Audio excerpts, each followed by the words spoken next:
যেমন ওরা হচ্ছে কাদাতে মানুষ চোবায়, একটা ভিন্ন কণ্ঠে কথা বলে, তারা অনেক চিৎকার করে, তারা মাটি আছড়ায়। আমাকে একটা ডার্ক মেকআপ দেওয়া হয়, কারণ গ্রামে তো বেশিরভাগ মানুষের গায়ের রংটা চাপা থাকে, কারণ তারা পরিশ্রম করে, রোদে কাজ করে। আমার মাত্র এসএসসি শেষ হয়েছে, এইচএসসি আছে, তারপর অ্যাডমিশন টেস্ট অনেক পড়া, এবং আমি একাডেমিক লাইফে বেশি ফোকাস করছি।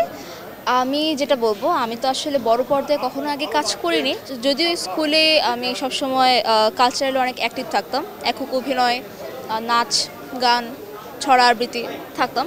তবে এই যে প্রথমবার যে দেখলাম, আমার দেখে খুবই ভালো লাগছে। প্রথমত আজকে ঈদ উল ফিতর, ঈদ, তারপর আমার লাইফের ফার্স্ট সিনেমা, সো আনন্দটা একটু বেশি, এবং সাথে আমার অনেক ফ্রেন্ডরা এসেছে, পরিবার এসেছে, তাদের কাছেও ভালো লেগেছে।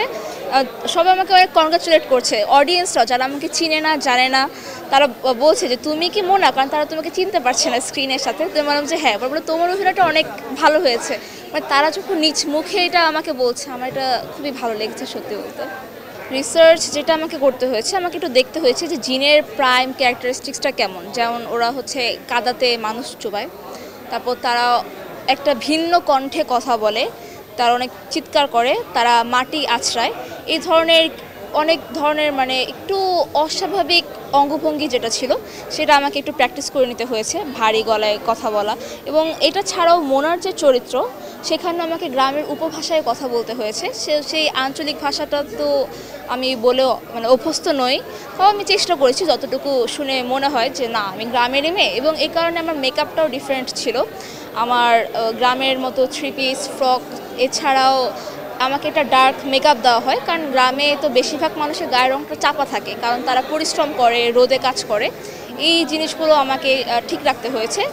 প্রত্যেকটা চরিত্র এক একটা সত্তা, এবং তার মধ্যেও আরও মারাত্মক চরিত্রটা ছিল জিন, কারণ সেখানে দেখাতে হচ্ছে যে আমার ভেতরে মানে এক সত্তার ভেতরে আরেক সত্তা।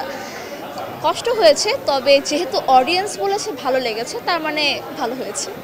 আর নেক্সট 2 বছরের মধ্যে না, কারণ আমার মাত্র এসএসসি শেষ হয়েছে, এইচএসসি আছে, তারপর অ্যাডমিশন টেস্ট অনেক পড়া, এবং আমি একাডেমিক লাইফে বেশি ফোকাস করছি। তবে যদি দেখা যায় অবশ্যই এমন কিছু করব যেটাও অডিয়েন্সের পছন্দ হবে ইনশাআল্লাহ। আসসালামু আলাইকুম, টাটা, ঈদ মুবারক।